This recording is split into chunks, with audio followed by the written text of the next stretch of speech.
নিতুমণি শইকীয়াৰ প্ৰাক্তন পত্নী স্মৃতিৰেখা ভূঞাৰ কন্যাই গৌৰৱ কঢ়িয়াই আনিলে অসমলৈ। পুনৰ অসমলৈ গৌৰৱ কঢ়িয়াই আনিলে স্মৃতিৰেখা ভূঞাৰ জীয়ৰী আশ্ৰমিকাই। সকলো অসমবাসীয়ে শুভেচ্ছাৰে উপচাই পেলাইছে স্মৃতিৰেখা ভূঞাৰ কন্যাক আশ্ৰমিকাক।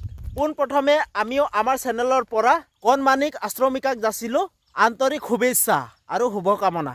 স্মৃতিৰেখা ভূঞাই কয় যে এয়া মোৰ কন্যা, তেওঁৰ প্ৰতিভাৰ যত্নৰ বাবে এই সফলতা প্ৰাপ্তি হৈছে। নমস্কাৰ বন্ধু বান্ধৱীসকল, আপোনালোকক সকলোকে আন্তৰিক স্বাগতম জনাইছোঁ মোৰ এটি নতুন এটা ভিডিঅ'লৈ। তো আপোনালোকে মোৰ চেনেললৈ স্বাগতম জনাইছোঁ। বলক ভিডিঅ'টো আৰম্ভ কৰোঁ। আপোনালোকে আশীৰ্বাদ কৰিব। এটা বিশেষ পোষ্টৰ জৰিয়তে স্মৃতিৰেখা ভূঞাই জনায় যে প্ৰথমবাৰৰ বাবে নিজে কোৰিঅ'গ্ৰাফি কৰি মঞ্চত নৃত্য পৰিৱেশন কৰিছে।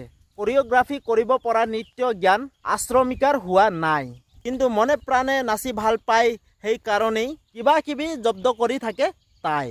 লাচিত আৰু মূলা গাভৰু চৰিত্ৰ দুটাই আধাৰত তথা দুটা পৰিচিত গানত এটা সিজনীমূলক নৃত্য ভুল ভ্ৰান্তি থাকিবই আৰু কিছু সংশোধন কৰিবলগীয়াও আছে।